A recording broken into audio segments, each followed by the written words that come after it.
Welcome to our deep dive today. It's into the world of blue ocean strategy. Oh, very exciting. So for those of you who maybe aren't as familiar Yeah. with this concept, blue ocean strategy, Yeah.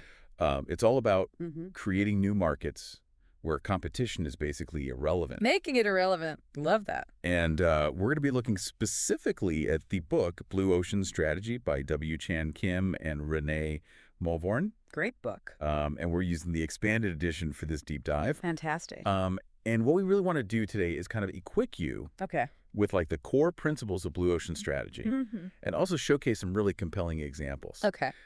So you'll hear things about how Cirque du Soleil totally reinvented the circus Oh, wow. or how Ford's Model T revolutionized transportation. Oh, love it. So are you ready to dive into these uncontested waters? I am absolutely. I think a great starting point would be the idea of value innovation. Okay, so value innovation. Yeah. What is it about this concept that makes it stand out in the world of business strategy? I think value innovation is really about creating a leap in value for both the buyers and the company itself. And in doing so, you essentially render the competition almost invisible. Okay. You know, it's a real shift from that traditional kind of red ocean Yeah. approach where everyone's fighting over the same. Excited for scraps. Exactly, fighting over scraps, in these crowded markets for existing demand. So instead of fighting over scraps, you're saying we create a whole new ocean Exactly, whole new ocean where the resources are abundant. where there's plenty for everyone. There's plenty for everyone. I like that. Yeah. So blue ocean strategy really urges us then It does. to venture beyond what's already out there, Yes. these established industries, and to think bigger. Absolutely. And I think the authors Kim and Mauborgne refer to this as the Reconstructionist view, Okay, the Reconstructionist view. which basically emphasizes that we can actually shape and create demand. Rather than just saying, oh, here's They're something reacting to it. out there. I'm Yeah. just going to try to get a piece of it. That's right. This is about creating something entirely new. Absolutely. That's exciting. It is exciting. So in the book, they outline 6 paths for uncovering Yes, these blue ocean opportunities. that's right. Can you walk us through maybe a couple of those paths? Sure, let's start with a company called NetJets. Okay, NetJets. They basically carved out a blue ocean in the private jet industry. Okay, so private jets, Yeah. notoriously expensive. Yes, very much so. How did they find a blue ocean in that? Well, they did that by offering the benefits of private travel Mhm. without the huge costs of ownership. That's interesting because most people, I know, right? when they think private jet, they think, Frigging the jet. I've got to own the jet. Yes. So how did NetJets kind of work around that? Well, they recognize that for a lot of people, the main appeal of private jets Mhm. was the convenience and the efficiency. So it's not about like this It's just- champagne and caviar. It's about, They just need to get there quickly. Exactly. So they found a way to kind of remove that financial burden of buying and maintaining the jet while still giving their clients access to a massive network of airports and, cutting down their travel time significantly. wow. So it's like It's a clever... it's a really clever solution. Yeah, So I guess this first path is about looking at what other industries are doing. absolutely. Drawing inspiration from different industries and adapting those successful strategies Okay, cool. to a new context. All right. So what about path 2? Let's talk about Path 2. Okay. Path 2. Let's dive into the fitness world with a company called Curves. Okay, curves. I remember seeing those gyms like Yeah, they were everywhere. popping up everywhere. They were everywhere. What was their secret? So Curves really tapped into an untapped market, which was women Mm-hmm. who felt really intimidated by traditional gyms. Okay, so they found a niche They found a niche. and they decided to just cater to that. Specifically. They understood what was keeping women from joining those traditional gyms. Mm-hmm. You know, things like the cost, the perceived complexity, the fear of judgment. Yeah. So by stripping away all of those unnecessary elements, Yeah. they focused on a very simple and supportive workout environment Mm-hmm. designed specifically for their target audience. And they just blew up. And they created a fitness blue ocean. That's awesome. So Path 3. Path 3. This one, I believe, is about shifting our perspective Yes. within the existing buyer chain. That's right. Right. So let's think about Bloomberg, the financial data giant. Okay, Bloomberg, yeah. They completely revolutionized the industry by shifting their focus Mm-hmm. away from corporate purchasing departments to the end users, the traders, the analysts. So instead of going to the person with the purse strings, Yes. they went to the person who's actually going to be using it every day. Exactly, because they knew that if they made the lives of those traders and analysts easier. More efficient, the demand would naturally follow. Interesting. They provided real-time data and analytics, which was a game changer for these financial professionals. It's about understanding who your actual customer is. Absolutely. Okay, path 4. This one is looking at complementary products and services. Looking at the bigger picture, Yeah. the whole ecosystem. So we can broaden our perspective a little bit. Yes. Okay, so what's a good example of this path in action? All right, so we've got Philips, the electronics company, Mm-hmm. and they ventured into the British tea kettle market. British tea kettles. I know, it seems a little strange. Seems kind of random for an electronics company. It does, but they saw an opportunity. Okay. They identified a problem that nobody else was tackling. What was the problem? Hard water. Hard water. Yeah, so British water is known for its high mineral content, Okay. which leads to lime scale buildup in kettles. Okay. Now, this affects the taste of the tea, and it also reduces the lifespan of the kettle. So Philips, by focusing on the quality of the water, Interesting. managed to create a completely new value proposition. So they didn't focus on the kettle itself. They focused on something that would affect the kettle. They looked at the bigger picture. That's really interesting. Yeah. Okay, so Yeah. path 5. This one seems to be about emotions and functionality. Exactly. Appealing to both the emotional and functional needs of your target market. Okay, so it's understanding your customer. Deeply understanding your customer. Yeah, and what they want. Yes. Okay. What's a good example for path 5? Let's look at QB House, a chain of barbershops in Japan. Okay. They realized that a lot of busy professionals saw haircuts as a chore. Not a pampering experience. Not a luxurious experience, just something they had to get done. Yeah, just got to get it over with. Exactly. Yeah. So QB House got rid of all the time-consuming extras. Okay. No scalp massages, no hot towels. Just get in, get out. Get in, get out. They even had a traffic light system to show wait times Oh, that's smart. to reduce that frustration of waiting. So they took something that a lot of people consider A leisurely experience. kind of a leisurely experience And made it super streamlined. and streamlined it. Yes. Very cool. And path 6, the final path? Path 6 encourages us to look across time. Across time. Yes, anticipating and capitalizing on trends that are going to shape the market. Okay, so looking forward a little bit. Exactly. Gotcha. And what's an example of a company that did this well? Think about Apple's response to the rise of illegal music downloads. Oh, yeah, when everybody was Everyone is downloading illegally. getting in trouble for Napster and all that. Exactly. The music industry was freaking out about piracy.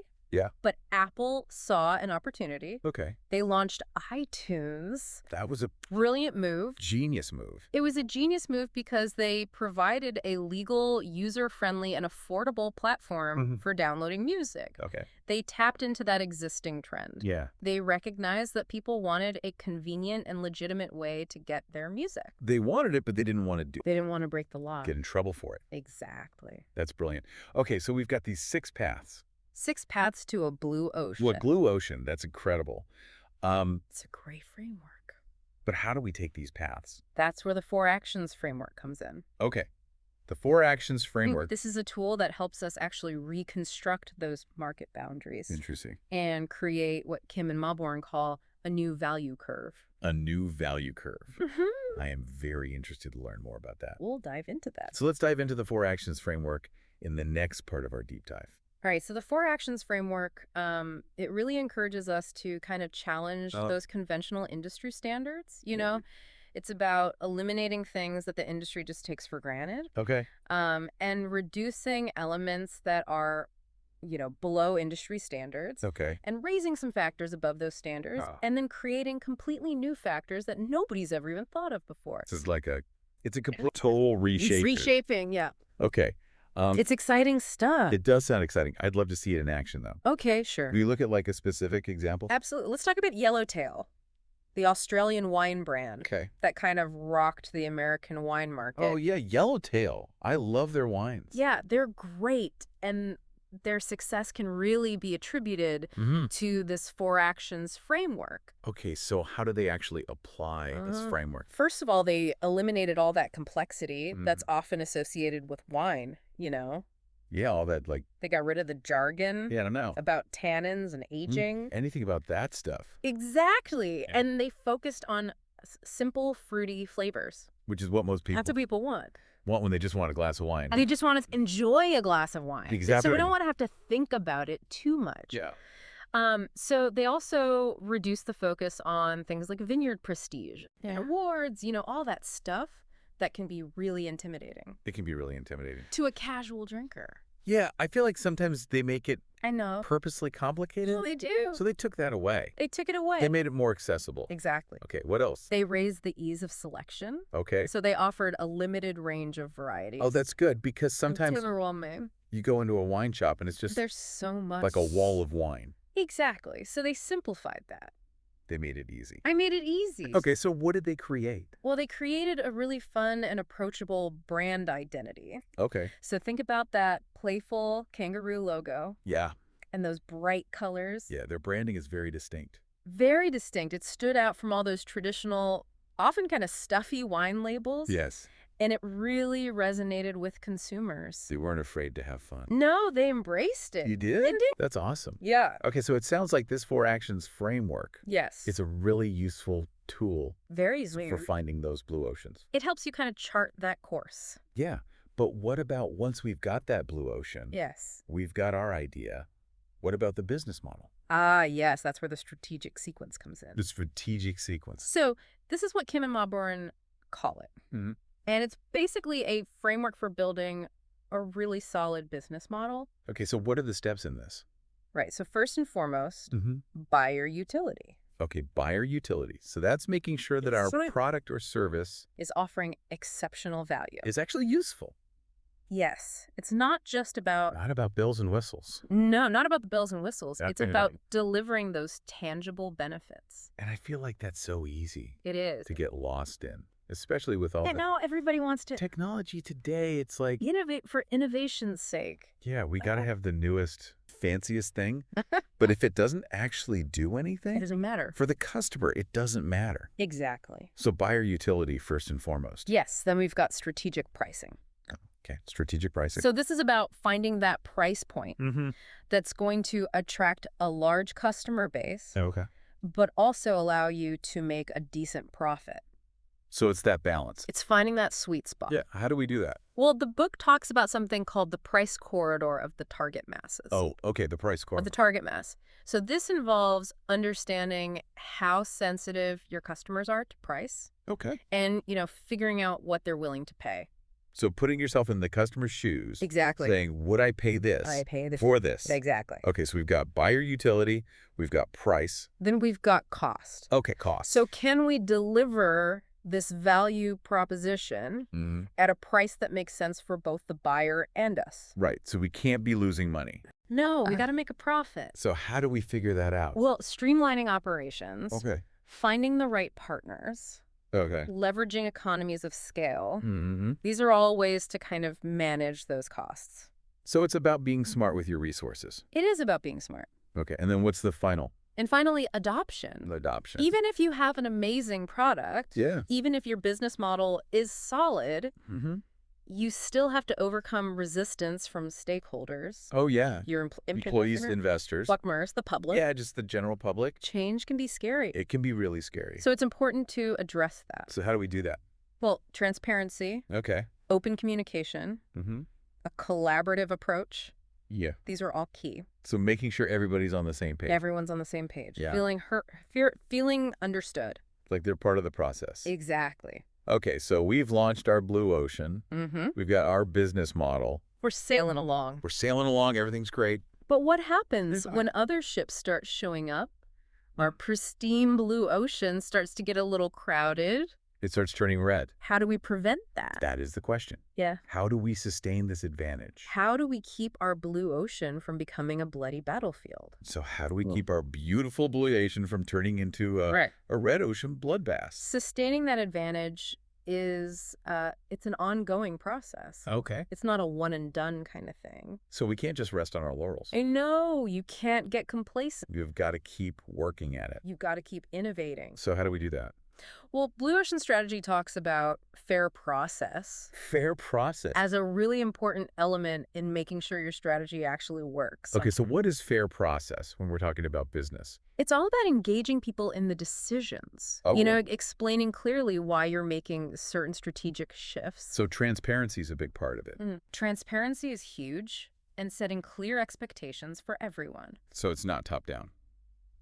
No, it's not about Okay. dictating from... It's collaborative. It's collaborative. Okay, so we're all in this together. We're all in this together. We're all making decisions together. And when people feel like they're being heard, Yeah. when they understand the reasons behind the changes, They're more likely to buy in. they're much more likely to embrace it. Okay, so that's fair process. What else can we do?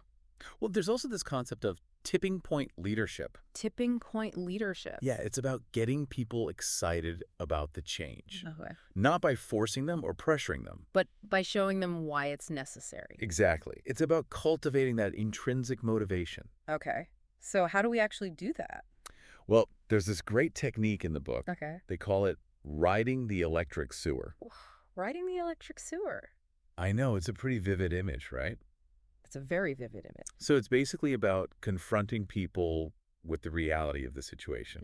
Yeah. Showing them how dire things are Okay. and really sparking that sense of urgency. Like, we got to do something. We got to do something now. Otherwise, we're all going down with the ship. Exactly. Okay. So we've got fair process. We've got tipping point leadership. Mm-hmm. Anything else? Well, I think the key is to remember that blue oceans aren't static. Okay. They're not going to stay blue forever. So we can't just assume that we've Yeah. made it, we're in the blue ocean, we're good to go. You've got to constantly monitor the market, adapt to what's happening. Keep innovating.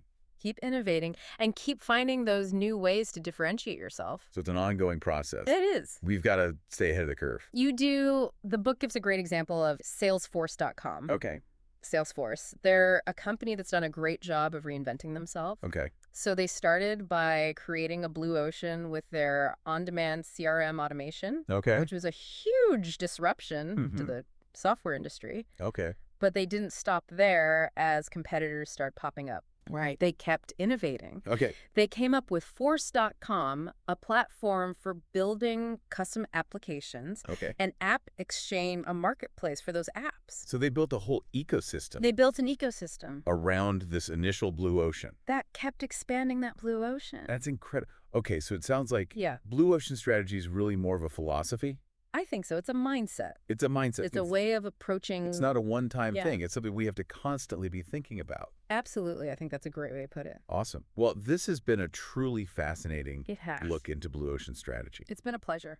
Can we just quickly recap the main takeaways? Sure, absolutely. So I think we can boil it down to 10 essential points. Okay, let's hear them. So first, remember, blue ocean strategy is about creating uncontested market space. Not about battling it out with the competition. Exactly. It's about making the competition irrelevant. Okay, love that.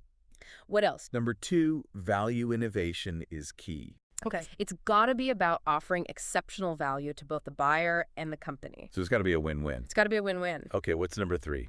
The 6 Paths framework gives you a roadmap to find those blue ocean opportunities. Okay, so use those paths to explore. Explore those different areas. What's number 4? The Eliminate, Reduce, Raise, Create grid. Okay, That's your tool for reshaping the market okay. and creating a really compelling value proposition. So it's about shaking things up. It is. Okay, what's number 5? The strategic sequence. Mm-hmm. That's how you build a solid business model. With buyer utility, pricing, cost, and adoption.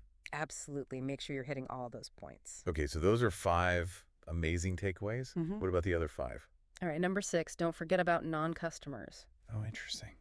They can be a huge source of untapped demand. Okay, Number 7, fair process is essential okay. for getting everyone on board with your strategy And for building trust. and building trust. Exactly. Okay, number 8. Tipping point leadership can really help accelerate that change. By making people feel like they're part of it. Exactly. Empower those key influencers. Okay, what's number 9? Strategic alignment is crucial. You know, Make sure your value proposition, your profit model, and your people proposition are all working together. so everything's in harmony. Everything's in harmony. And finally, number 10. Blue oceans don't last forever. So we've got to keep innovating. You got to keep innovating. You got to keep monitoring, adapting. Keep swimming. Keep swimming. I love it. Well, this has been truly inspiring. It's been a pleasure. I feel like I can go out and create my own blue ocean. I hope so. Thank you so much for sharing your expertise with us My pleasure. and to our listeners. Yes, Thank you for joining us on this deep dive it's been fun. into blue ocean strategy. Definitely. We encourage you to check out the full book. Yeah, lots more great stuff in there. There's tons of amazing insights into it. Absolutely. And remember, the world is full of possibilities. So go out there Go out there and create your own blue ocean. make some waves. And make some waves. Thanks again. Thank you.